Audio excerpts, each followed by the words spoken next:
जय सिया राम।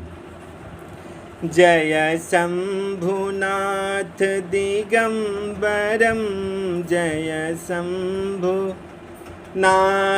दिगंबरम, करुणाकरम जगदीश्वरम,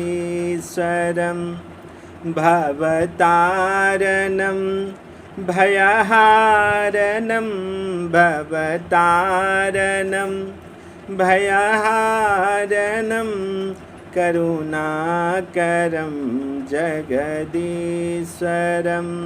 हर हर महादेव। देख लिए अगले प्रसंग में हम लोग सुने थे कि भगवान विष्णु देवताओं को लेकर आगे बढ़े। भगवान विष्णु सोचते हैं कि जब तक हम यहाँ से जाएंगे नहीं तो इनके जो गण हैं और इनके जो भक्तगण हैं, ये तो देवों के भी देव है और दानवों के भी देव है, तो देवताओं की पार्टी तो हमारे पास है और दानव वाली जो समूह है वो तो अभी आए नहीं हैं, तो वो भी अपने स्वामी के साथ इस बारात में सम्मिलित हो, यह जानकर भगवान विष्णु आगे बढ़े। नंदी आवाज़ लगाएं कि हे भोले बाबा, देखिए बारात हम लोगों को छोड़ के भाग गए हैं। भगवान शंकर उनको धैर्य बनाने के लिए कहे। भगवान शंकर बोले कि जो आनंद अपने गणों के साथ और अपने जो दानव भक्तगण आने वाले हैं उनके साथ जो आनंद मिलने वाला है वो देवताओं के साथ नहीं मिलेगी, इसलिए चिंता मत करो। भगवान शंकर अपने गणों को बोले कि चलो हमारे जो भक्त हैं उनको बुलाओ। गणों ने कहा कि उन्हें तो निमंत्रण मिला नहीं। भगवान शिव बोले कि उन्हें निमंत्रण देने की कोई ज़रूरत नहीं है। नंदी वहीं से आवाज़ लगाए। क्या आवाज़ लगाएं? हर हर महादेव, हर हर महादेव। जैसे ही हर हर महादेव का आवाज़ लगाएं, चारों तरफ से आवाज़ आने लगी, हर हर महादेव, हर हर महादेव, हर हर महादेव। कौन बोला? भूत, प्रेत, पिशाच, हाकनी, हाकना, डाकनी, डाकना, चुड़ैल, निशाचर। अरे इंडिया वाले नहीं, इंटरनेशनल भूत आए हैं और सब आवाज़ लगा रहे हैं। अमेरिका वाले भूत आए, what about you my dear. Bengal के भूत आए, भालोवा छे। नेपाल के भूत आए हैं, माँ को संचय ठीक छ, तपाई को संचय ठीक छ ना। जापानी भूत आए, सारे भूत प्रेत आए हैं।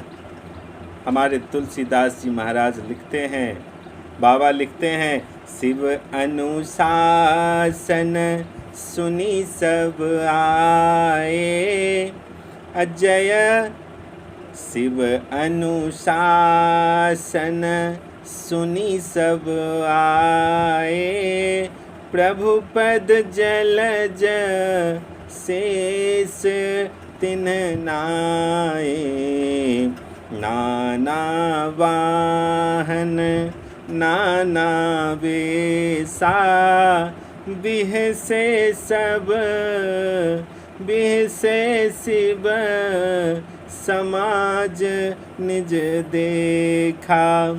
बाबा के बारात आए हैं। देखिए, भूत होने के बाद भी संस्कार का दर्शन करिए। सेवक को देखने से स्वामी के आचरण का पता चलता है। भूत आए, भगवान शंकर को दंडवत किए हैं। भगवान शंकर देखे कि जितने भूत हैं उतने प्रकार की उनकी गाड़ी है, उनके वाहन है। पहला नंबर का भूत जो है अपनी खोपड़ी को लेकर घूम रहा है, दूसरा के चेहरे में मुंह गायब है, तीसरे में मुंह ही मुंह है, किसी का हाथ नहीं है, किसी का हाथे हाथ है, किसी का पाँव नहीं है, किसी का पाँवे पाँव है, किसी का आँख नहीं है, किसी का भर दे ही आँखें आँख है। कोई मोटा है, कोई पतला है, कोई लंबा है, कोई छोटा है, कोई त्रिपुंड लगाया हुआ है, कोई खून से नहा के आया है। सबके हाथ में एक एक खोपड़ी है। जो कुछ मिलता है उसमें रख के खाना प्रारंभ कर देता है। किसी का मुंह कुत्ते जैसा दिख रहा है, किसी का सूअर जैसा, किसी का गधे जैसा, किसी का सियार जैसा। गिनती नहीं की जा रही कि कितने मुख और कैसे दिखे जा रहे हैं, और सब खा रहे हैं और गा भी रहे हैं। आप सोचिए, अगर किसी का विवाह हो, उसमें अगर जीव जंतु जानवर आके अपने मुख से गीत गाएं, कैसा लगेगा। बाबा की बारात चली, सब नाचने लगे, गाने लगे। बीच बीच में थोड़े दूर चलते हैं और नारा लगाते हैं, हर हर महादेव, हर हर महादेव। देवता आगे चले गए हैं। देवता सोचे पीछे से हर हर महादेव कौन करने लगा। पीछे देखे, जस दुल्हा तस बनी बराता, कौतुक विविध हो ही मग जाता। जिस गांव से बाबा की बारात जाती है, वह गांव पूरा खाली हो जाता है। नगर के निकट के भी जितने गांव होते हैं, सब गांव खाली हो जाते बाबा की बारात को देखकर। जब बारात आती है तो घर के श्रेष्ठ लोग जाकर माला पहनाते हैं। बाबा के बारात तो अभी पीछे है भूतगणों के साथ, और देवताओं की बारात जो है वह आगे आकर हिमाचल जी के यहाँ पहुँच गए। हिमाचल नगर से आगवान आए, देवताओं को देखकर लगे नाचने। आपस में बात करने लगे कि जीवन में इतना सुंदर बारात नहीं देखा। एक आगवान ने कहा कि इनमें से दुल्हा कौन है। भगवान विष्णु बड़े सुंदर दिखाई दे रहे थे, तो पूछे भगवान विष्णु से, क्या आप ही दुल्हा है। विष्णु भगवान बोले कि हम दुल्हा नहीं, हम बाराती है। दुल्हा तो अभी पीछे आ रहे हैं। सारे लोग सोचने लगे कि जब बारात इतनी सुंदर है, बारात में लोग इतने सुंदर है, तो दुल्हा कितना सुंदर होगा। ब्रह्मा जी बोले कि देखो इतना ज़्यादा, मन में बोले ब्रह्मा जी, सोचने लगे कि इतना ज़्यादा खुश मत हो, जब बारात आएंगे तो पता तो चल ही जाएगा ना। ब्रह्मा जी आदेश दिए कि आपके पास जो भोजन के लिए व्यवस्था की गई है, हम लोगों को जल्दी जल्दी करवा दीजिए। पीछे की जो दूल्हा के साथ भगवान शिव के साथ बारात आ रहे हैं, उनकी आवाज़ आ रही है। चारों तरफ से सारे आगवानी जो पहले देवताओं की बारात आई हुई है, उनका स्वागत करने लगे। जब पीछे वाली आवाज़ आगवानी सुनकर बोले कि बारात छूट गए हैं क्या।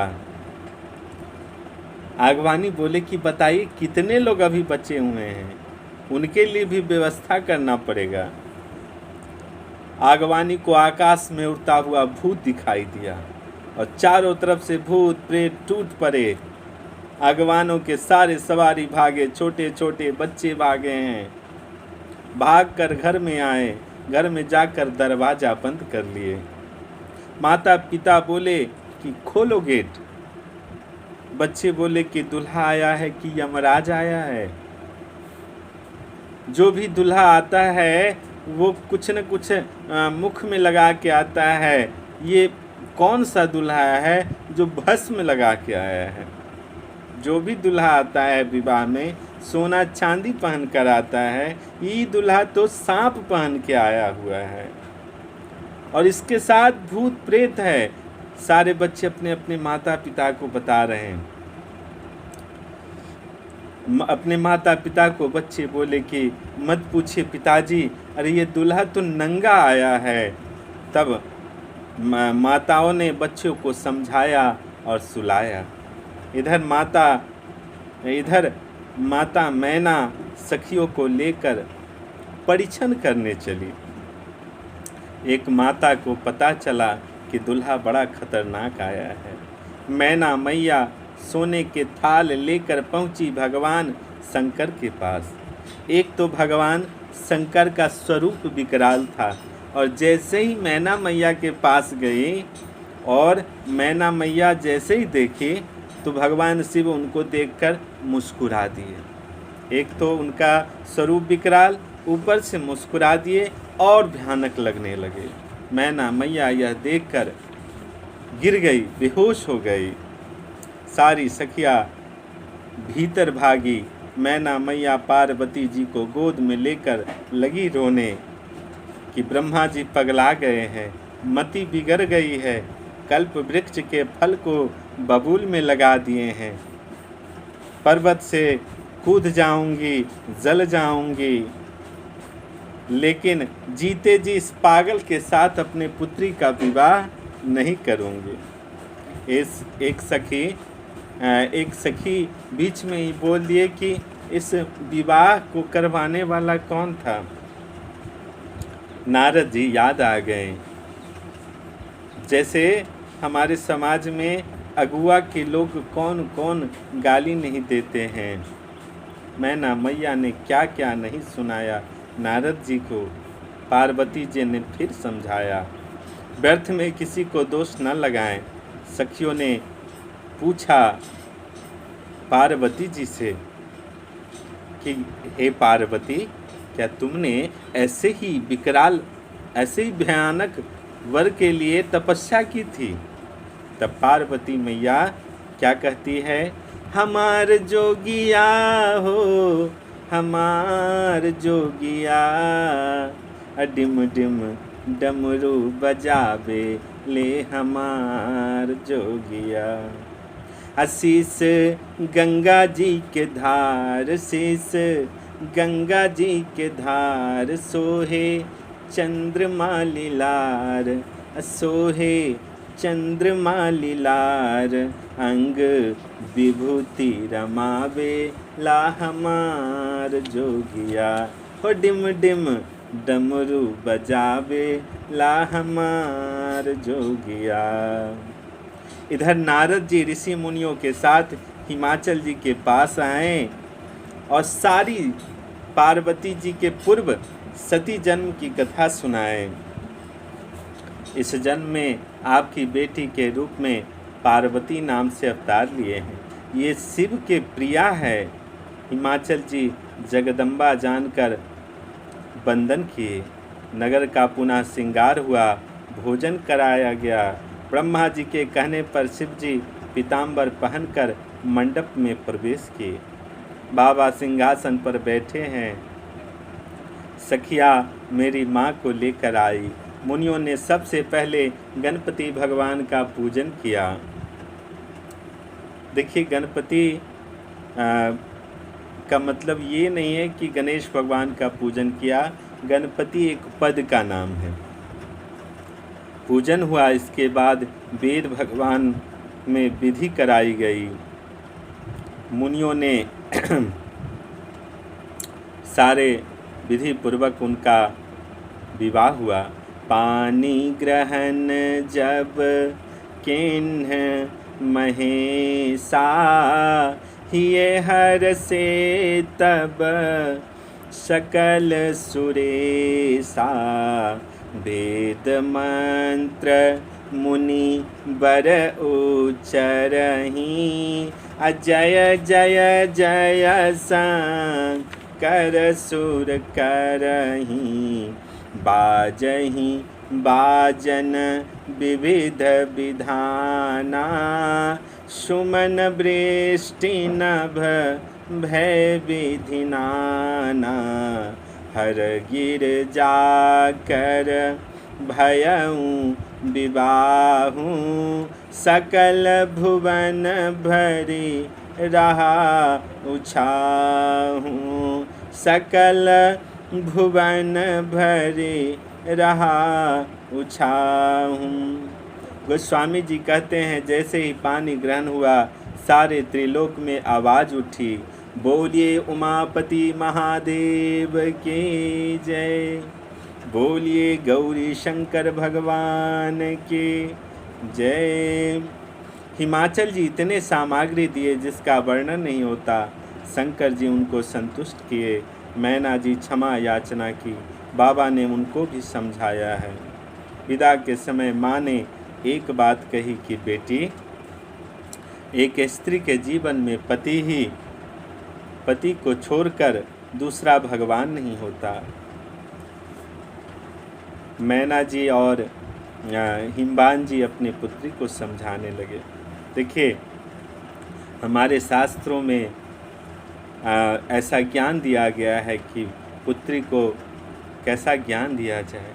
आजकल हमारे समाज में पुत्री को क्या समझाया जाता है कि खूब खाना, ससुराल जाना तो क्या करना, खूब खाना, खूब सोना, और अगर कोई डांट पड़े, अगर कुछ दिक्कत हो तो फ़ोन करना, मोबाइल का ज़माना है। तिलक देकर विवाह किए हैं, दहेज प्रथा का केस कर देंगे, ऐसा समझाया जाता है। जिससे हमारे समाज में जो विवाह होता है तो उस पुत्री का विवाह होने के बाद तुरंत ही टूट जाता है। घर बसता नहीं, घर टूट जाता है, बिगड़ जाता है, उजड़ जाता है। तो इस तरह से हिमबान जी और मैना जी समझाएं।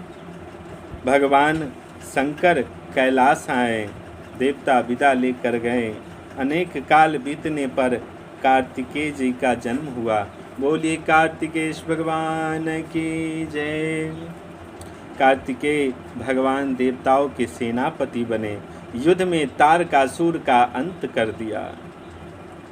और भगवान शंकर पार्वती के इस विवाह को जो कहेगा अथवा सुनेगा उसे सदैव कल्याण होगा।